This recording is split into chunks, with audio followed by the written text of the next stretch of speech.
Hey guys, it's Mike, and today on the show we're going to be talking about one of the lesser known card companies from the junk wax era, and I'm talking about none other than Leaf baseball cards. Stay tuned.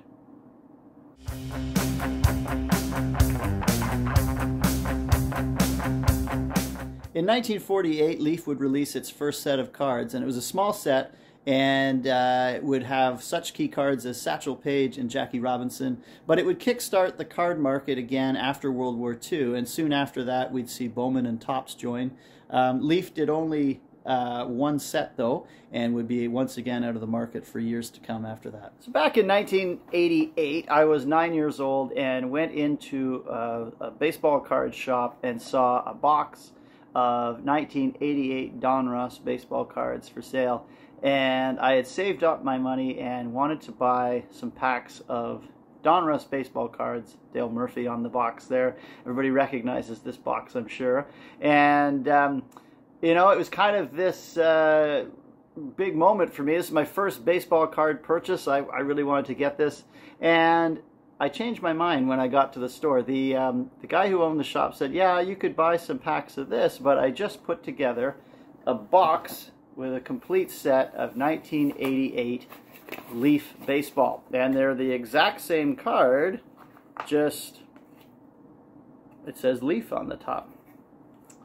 I didn't know anything about anything, and I thought, sure, if I can get a whole set, why not? So, what is Leaf baseball and why did that even matter? And let's talk about a little bit about the differences between the two.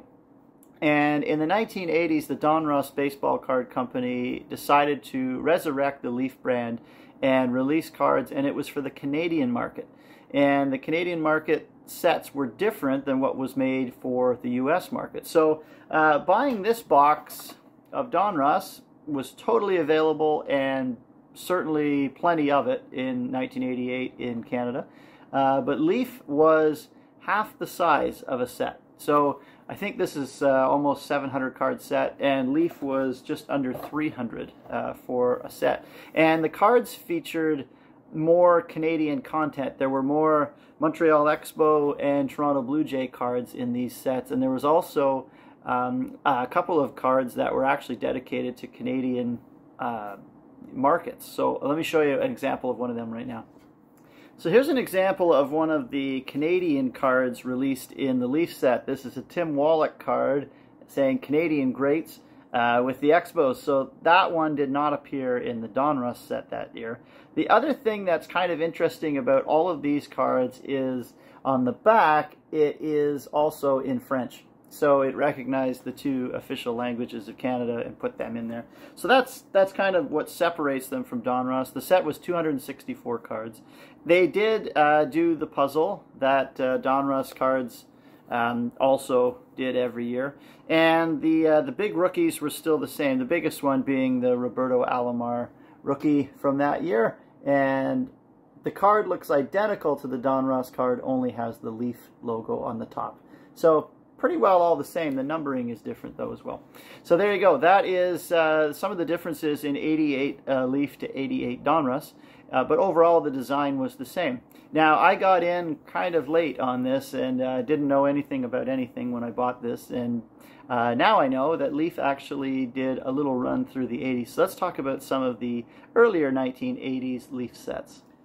So it was way back in 1985 that Donruss resurrected the Leaf brand, and the original 85 Donruss cards were this design, and the Leaf were very similar, slightly more of a darker tone, kind of, I think it's a richer photograph that they used on some of these, but also the logo is really the big difference. The Leaf logo having the green leaf and the Donruss just having the 85 in there, but quite a similar looking card. And on the back, identical, with exception of the Leaf card having the French, let's see if I can get that for you, and this one just being all English. So that is the difference, but that is all the way back to 1985. Let's look at some other examples.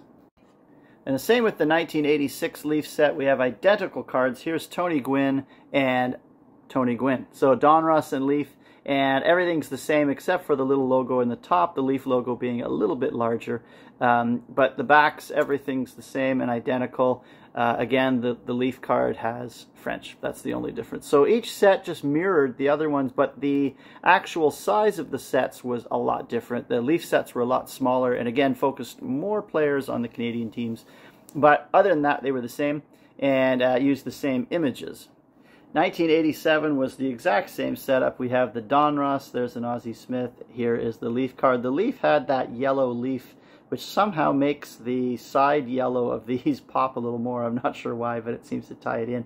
Otherwise, they're identical cards, and they are just a little harder to come by, these Leaf cards. Same thing, the backs are the same, French though on the bottoms. So everything was the same. So 85, 86, 87, and 88 were just a mirror of the Donruss design and just a smaller set. So if you're looking to do something in the junk wax era that wasn't as common, it's a little harder to find, wasn't printed exactly in the same numbers, the Leaf cards are a great alternative.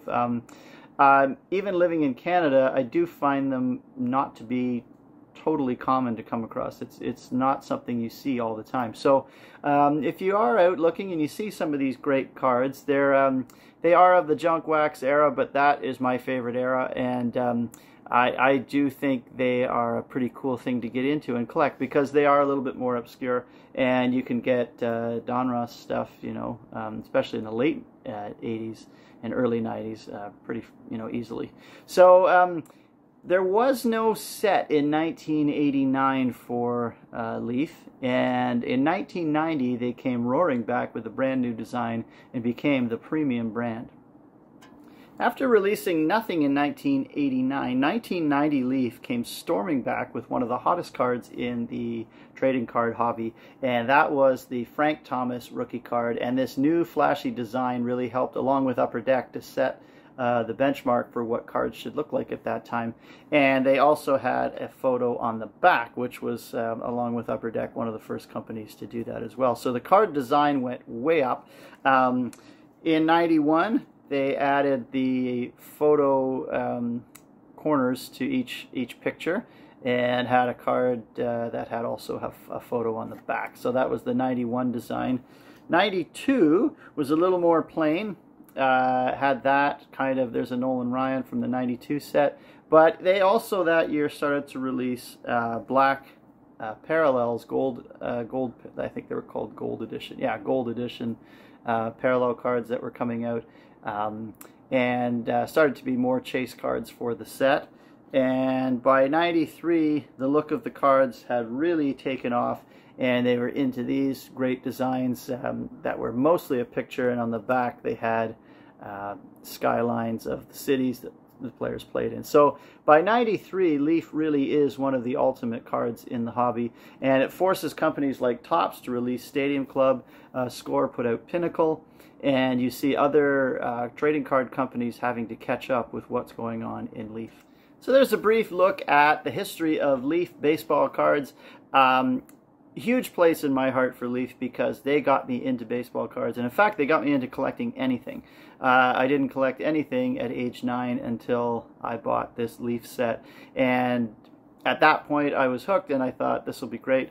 Of course I was like everybody else in the junk wax era, and eventually, you know, off to high school and gave up on cards, and then during the pandemic rediscovered it like so many other people did, and have enjoyed getting back into that, you know, 1 foot at a time and just seeing what I like. But I really do have a soft spot for the junk wax era, and I think, you know, vintage cards in general for me are the way I like to collect now. I tried to, you know, getting into 2023 new stuff, and it just wasn't for me. I'm just not that collector, and I like the older stuff and I like the older players, and it's just, that's where I'd rather be collecting. And I think, you know, we might be in a second junk wax era now, who knows, but to me it was more fun when you collected the set and you collected your favorite players and your rookies, and there weren't 25 different rookie cards and that sort of thing. And I'm more of that. You can call me old-fashioned, but I'm more of an old-time collector. And it was Leaf, 1988 Leaf Baseball that got me into all that. So there you go. There's a history of Leaf Baseball and me as a baseball card collector, which is still fairly new again for me right now. But if you like this sort of content, this is a brand new channel, and it's only been going since the end of December, and we are just slow and steady moving along. So if you like what you're hearing and seeing, give us a like and subscribe. And it's going to be all things collectible, rock and roll memorabilia, records and instruments, pop culture, sports memorabilia, baseball cards, comic books, antiques, and other vintage items. Anything that I like to collect, and I like to collect lots. So there you go. Check out the channel, and we'll see you again. Keep on collecting.